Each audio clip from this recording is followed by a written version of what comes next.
ഹരി ഓം. 72-ാം സ്തുതി കൃഷ്ണ രുക്മിണി സംവാദം. ഇത് ഭാഗവതത്തിൽ 10-ാം സ്കന്ധം 60-ാമത്തെ അധ്യായം 34 മുതൽ 48 വരെ ശ്ലോകങ്ങൾ. രുക്മിണിയും ഭഗവാനും കൂടി നടന്ന ഒരു പ്രേമകലഹത്തെ പ്രതിപാദിക്കുന്നു. ഇത് വൈഷ്ണവാനാം യഥാം ശംഭു. വിഷ്ണുഭക്തന്മാരിൽ ഒന്നാം സ്ഥാനം മഹാദേവൻ തന്നെയാണെന്നാണ് ഭാഗവതം പറയുന്നത്. മഹാദേവൻ സ്നേഹിക്കുന്ന ഭാഗവതത്തിൽ മഹാദേവൻ ഏറ്റവും ഇഷ്ടപ്പെട്ട ഒരു ഭാഗമായിട്ടാണ് രുക്മിണി കൃഷ്ണ പ്രേമ കലഹത്തെ വർണ്ണിക്കുന്നത്. കൊട്ടിയൂർ പെരുമാൾക്ക് ഇന്നും പ്രഭാതത്തിൽ ഉഷപൂജ കഴിഞ്ഞാൽ ഭാഗവതത്തിൽ കേൾക്കുന്ന ഒരു അധ്യായകമാണ് കർഹിചിത് അധ്യായം.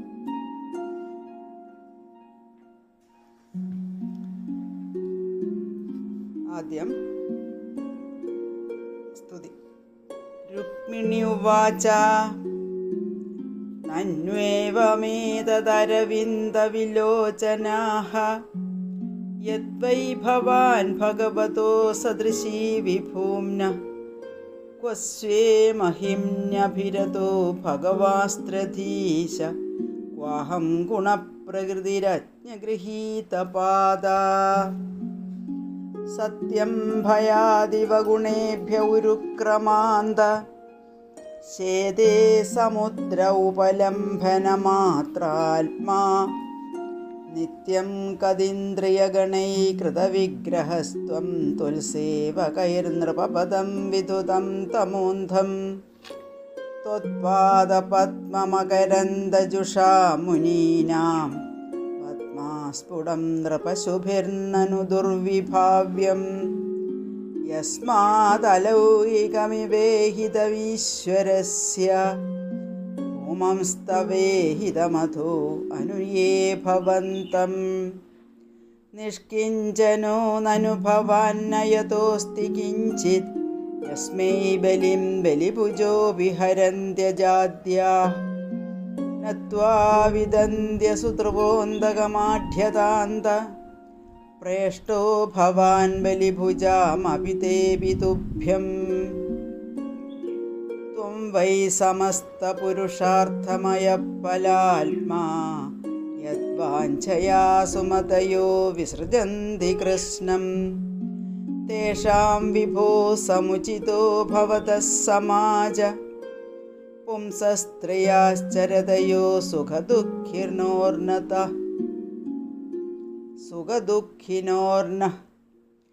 ത്വം നസ്തദണ്ഡമുനിഭിർയതിദാനുഭാവ ആത്മാത്മദശ്ച ജഗതാമിതി മേ വൃതോസി ഹിത്വാ ഭവദ്ഭ്രുവഃ ഉദീരിതകാലവേഗാതുസ്തസ്താശിശോപ്ച ഭവനാഗപതീൻ കുതോന്യേ ജാഡ്യം വചസ്തവ ഗദാഗ്രജയസ്തു ഭൂപാൻ വിദ്രാവ്യശാർങ്ങനിനദേന ജഹർത്തമാം ത്വം സിംഹോ യദാ സ്വബലിമീശ പശൂൻ സ്വഭാഗം തേഭ്യോ ഭയാത് യദുദധിം ശരണം പ്രപന്നാ യദ്വാഞ്ഛയാ നൃപശിഖാമണയോംഗവൈന്യ ജായന്തനാഹുഷഗയാദയ ഐകപത്യം രാജ്യം വിസൃജ്യ വിവിശോർവനമംബുജാക്ഷ സീദന്തി തേനു പദവീം തൈഹാസ്ഥിതാ കിം കാന്യം ശ്രയേത തവ പാദസരോജഗന്ധം ആഗ്രായ സന്മുഖരിതം ജനതാപവർഗം ലക്ഷ്മ്യാലയം ത്വ വിഗണയ്യ ഗുണാലയസ്യ മർത്യാ സദോരുഭയമർത്തവിവിക്തദൃഷ്ടി തം ത്വാനുരൂപമഭജം ജഗതാമധീശ ആത്മാനമത്ര ച പരത്ര ച കാമപൂരം സ്യാന്മേ തവാംഗ്രിരരണം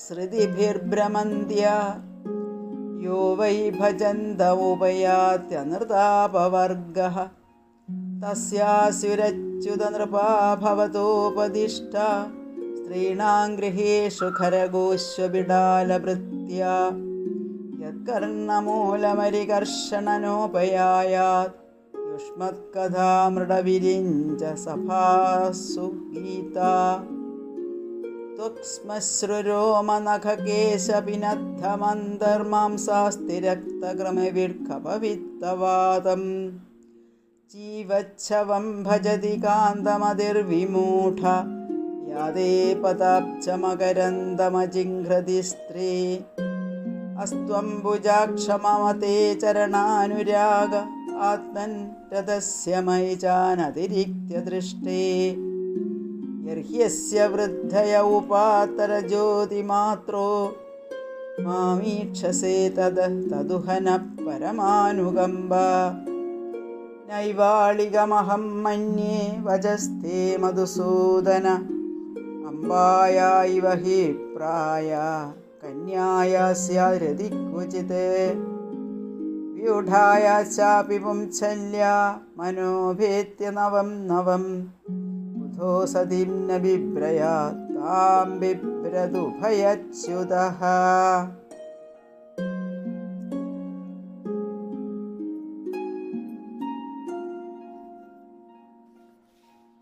ഭഗവത് പത്നിമാരിൽ തന്നെയാണ് ഭഗവാൻ അധികമിഷ്ടമെന്ന് ഒരഹങ്കാരം രുക്മിണിക്കുണ്ടായിരുന്നതിനെ നശിപ്പിക്കാനും രുക്മിണിയുടെ വാക്സാമർഥ്യം കേൾക്കാനുമായിരുന്നു ഭഗവാൻ ഈ ലീല കൈക്കൊണ്ടത്.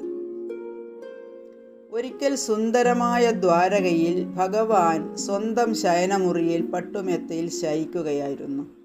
ദാസികൾ അനേകം വന്ന് ഭഗവാന്റെ ഓരോ കൈകാര്യങ്ങൾ ചെയ്യുന്നുണ്ട്. ഈ ഒരു സമയത്താണ് ലക്ഷ്മി ദേവി പൊൻചിലുമ്പും കുലുക്കി അന്തഃപുരത്തിലേക്ക് കയറി വന്നത്. തൻ്റെ കണ്ണുകൾ കൊണ്ട് ദാസിമാരെ നോക്കിയപ്പോൾ അവരെല്ലാം ഭഗവാനെയും രുക്മിണിയെയും നമസ്കരിച്ച് അവിടെ നിന്ന് പോയി. രുക്മിണി ചാമരം എടുത്ത് ഭഗവാന്റെ അടുത്ത് പോയിരുന്ന് ഭഗവാന്റെ പാദങ്ങൾ തൻ്റെ മടിയിൽ വെച്ച് ഒരു കൈകൊണ്ട് പാദങ്ങൾ തലോടുന്നു, മറു കൈകൊണ്ട് ചാമരം വീശിക്കൊടുക്കുമ്പോൾ ജനലിൽ കൂടി ചന്ദ്രപ്രകാശം രുക്മിണിയുടെ മുഖത്ത് തട്ടുന്നുണ്ട്. അപ്പോൾ രുക്മിണിയുടെ സൗന്ദര്യം ഒന്നുകൂടി വർദ്ധിച്ചിട്ടുണ്ടെന്ന് ഭഗവാന് തോന്നി. രുക്മിണിയുടെ ഏറ്റവും വലിയ സൗന്ദര്യം അവളുടെ സ്വഭാവമാണ്. ഇങ്ങനെ തന്നെ സ്നേഹിക്കുന്ന ഒരു ധർമ്മപത്നി, തന്നെ ജീവനായി കരുതുന്ന ധർമ്മപത്നി വേറെയില്ല. ഒന്ന് രുക്മിണിയെ ദേഷ്യം പിടിപ്പിക്കാമെന്ന് വിചാരിച്ച് ഭഗവാൻ രുക്മിണി വീശിക്കൊണ്ടിരിക്കുമ്പോൾ രുക്മിണിയുടെ മുഖത്ത് തന്നെ നോക്കാൻ തുടങ്ങി. ആദ്യമൊന്നും രുക്മിണി ശ്രദ്ധിച്ചില്ല. പിന്നെ ഒന്ന് നോക്കിയപ്പോഴേക്കും കൃഷ്ണൻ തന്നെ നോക്കി നിൽക്കുന്നു. എന്താ കൃഷ്ണൻ എന്നെ ഇങ്ങനെ തുറിച്ചു നോക്കുന്നതെന്ന് വിചാരിക്കുമ്പോഴേക്കും ഭഗവാൻ രാജപുത്രി എന്ന് വിളിച്ചു. ഇതുവരെ രുക്മിണിയെ പ്രാണനാഥേ പ്രിയേ എന്ന് വിളിച്ചിരുന്ന കൃഷ്ണൻ ആദ്യമായി രാജാവിൻ്റെ മകളെ എന്ന ആ വിളി കേട്ടപ്പോൾ തന്നെ എന്തോ ഒരു കുഴപ്പം ഞാൻ ചെയ്തിട്ടുണ്ടെന്ന് രുക്മിണിക്ക് ഉറപ്പായി. അവിടുന്ന് അങ്ങോട്ടുള്ള ഭഗവാന്റെ വാക്കുകൾ അതിനേക്കാൾ വിഷമം ഉള്ളതായിരുന്നു.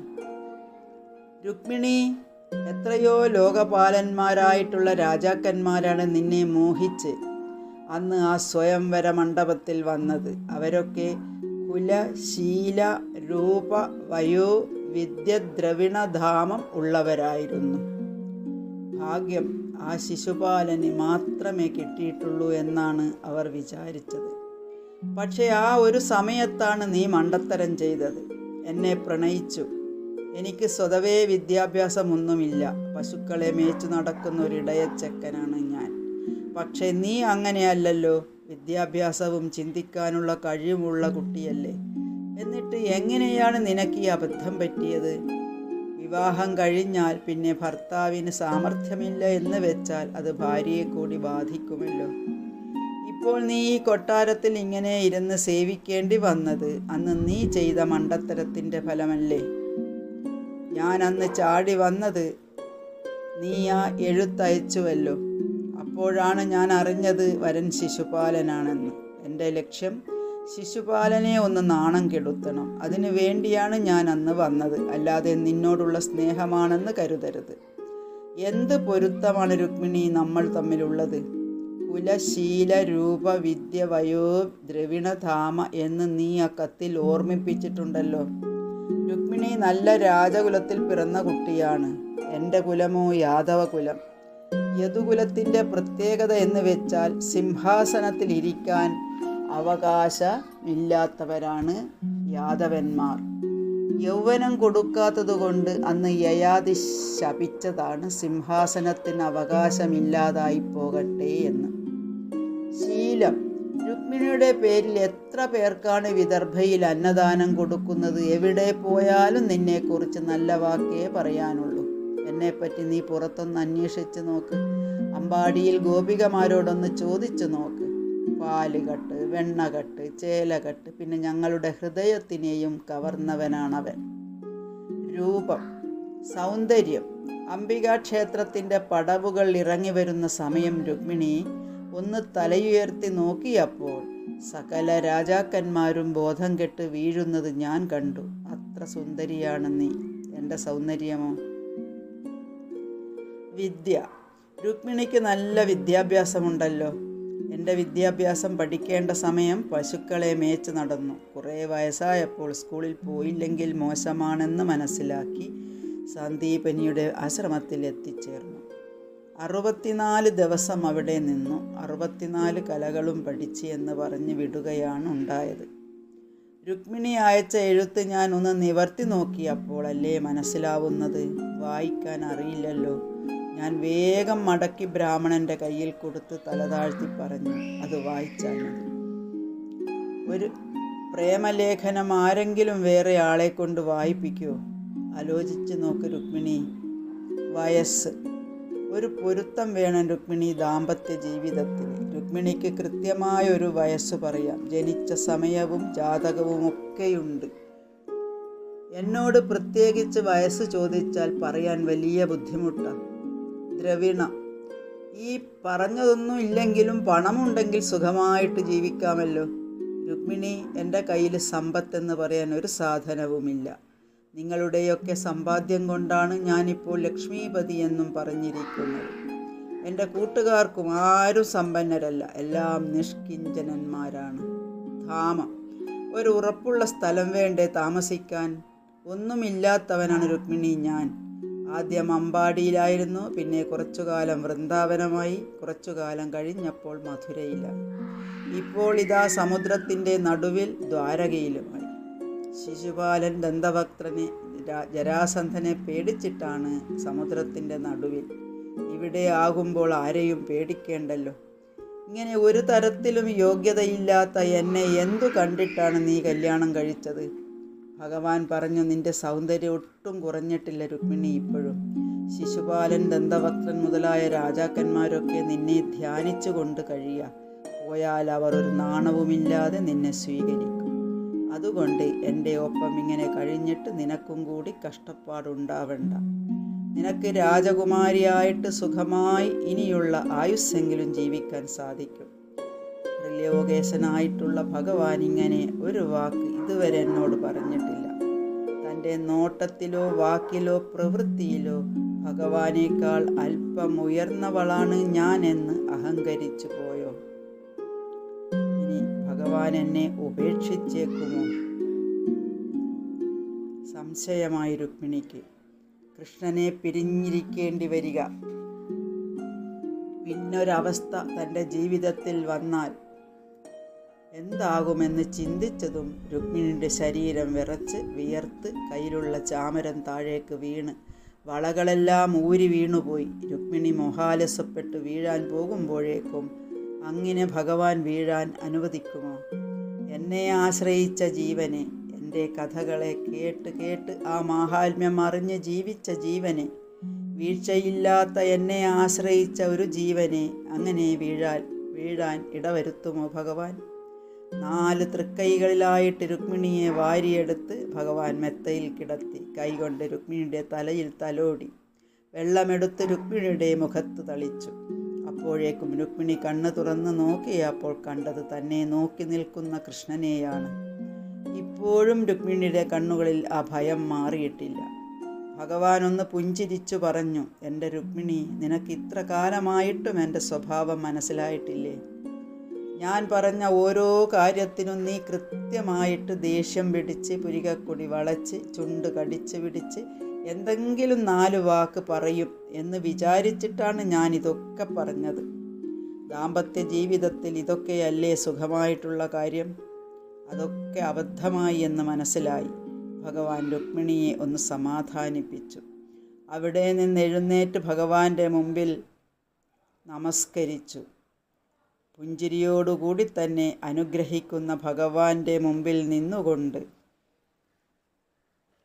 എന്തൊക്കെയാണോ കുറവുകളായി ഭഗവാൻ പറഞ്ഞത് അതൊക്കെ ഭഗവാന്റെ ഗുണഗണങ്ങളാക്കി മാറ്റുന്നു പരമഭക്തയായ രുക്മിണി.